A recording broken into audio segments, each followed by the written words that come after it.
Hey guys, in today's video I'm going to show you massive kick serves.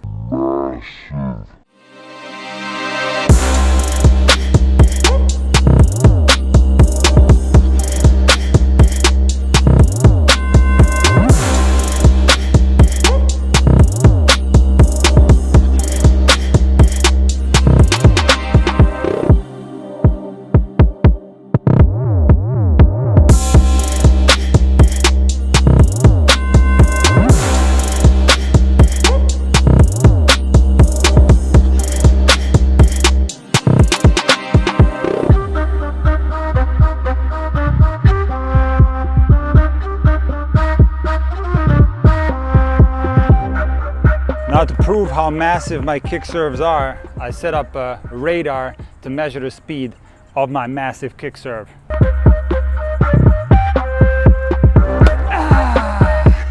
Let's go check how fast that was. What?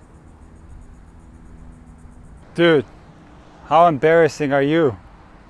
Trying to show massive kick serves 89 miles an hour? I want to throw my racket in the garbage. That's what I want to do. It's terrible. I always thought I did have a massive kick serve, but I guess I don't. 89 miles an hour, that's ridiculous. If I don't have a massive kick serve, then what am I left with? My forehand? So depressing, man. Horrible. Let me look up what the GOAT's second serve percentage is on their serves.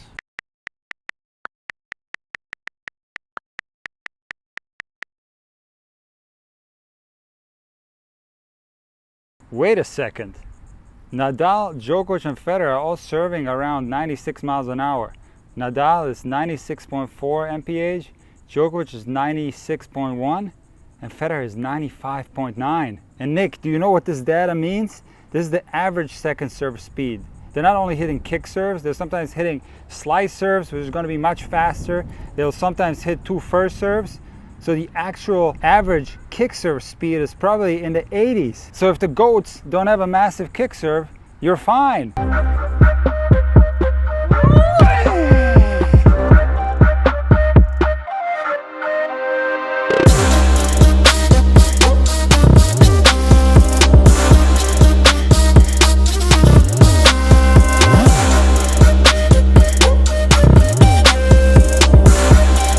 Guys, I want you to understand how ridiculous the idea is of a massive kick serve. It doesn't exist.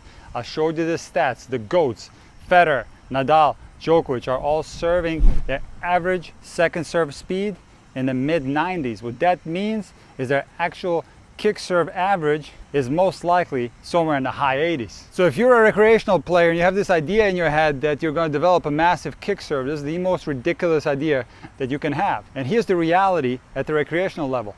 A lot of players don't even possess a kick serve. They will either push the serve in flat like this, or if they're a little bit higher level, they will slice the second serve. And of course, there are some advanced level recreational players who can hit a solid kick serve somewhere in the 60, 70, or low 80 mile an hour speed range. So what does this mean? It means that the second serve is possibly the biggest weakness recreational players have. It is such a difficult shot that even some professional level players struggle with it. And the reason why this is the case is that on a second serve we have a lot more pressure than on a first serve, and most likely more pressure than any other shot in tennis. And the difficult thing about second serves is the fact that we have to pull them off in really difficult situations in a match. So I can stand here and make a very comfortable second serve and get it in 10 out of 10 times.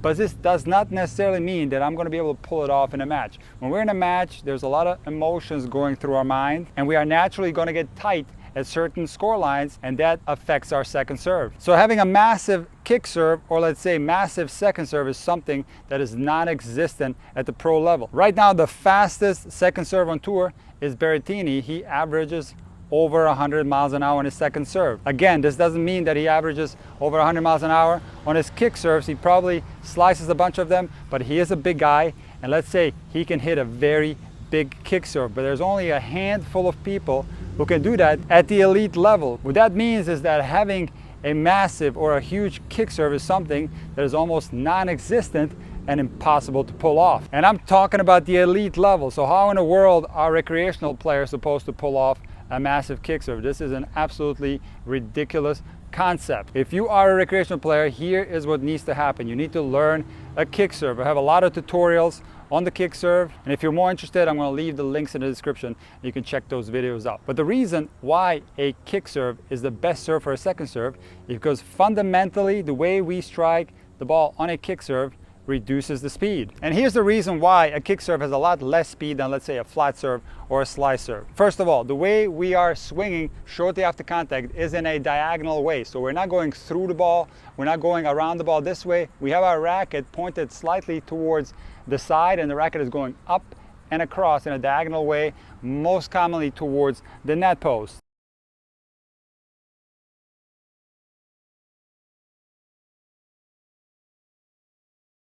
So when the ball is struck in this way, this takes the power out of the ball because the ball is spinning more. Remember this, anytime you put more spin on the ball, there's a reduction in speed as a result of it. Also, on a kick serve, there's very limited torso rotation. Yes, there might be some torso rotation into the contact depending on what kind of setup you have. If you have a big coil on your kick serve, you won't be able to hit the kick serve from here. Yes, there will be a little bit of rotation on a setup like that. If you don't have a big coil, there's going to be almost no rotation on your kicker. And the reason why I say that is because we need to be in a more sideways position if we want to achieve a more sideways angle of the racket head at the moment of contact.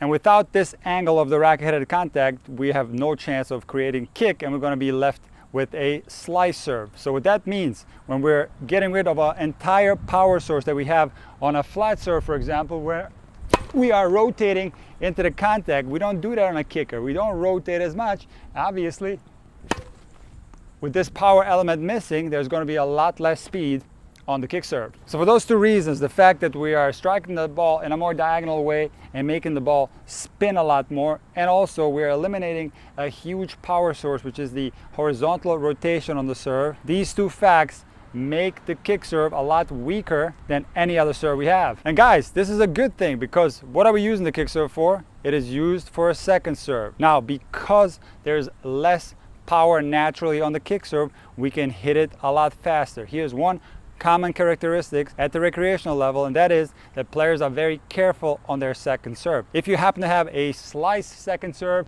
or even worse, a flat second serve, you will be forced to slow down this serve to make it consistently go in. You don't have to worry about this on a kick serve. Since we are naturally taking power out, we can swing on our kick serve at our max speed. And interestingly, when we swing at our max speed on the kick serve, it makes it more consistent than if we're pushing the ball around. Often players who push their second serve will often push it a little bit too long, or they will push it a little bit too short and end up double faulting anyway. Since we're swinging at max speed, this swing is going to be overall more consistent than a swing that's forced to be slowed down shortly before the contact. And the reason is simple. You might slow it down a little bit too much, or you might not slow it down enough. If you have a consistently fast swing path on your kicker, this brings a lot of stability to your motion, and double faults are going to occur less commonly as a result of that. Now, have you ever heard a player say, I have a harder time returning these kicky, spinny serves than returning a hard flat serve?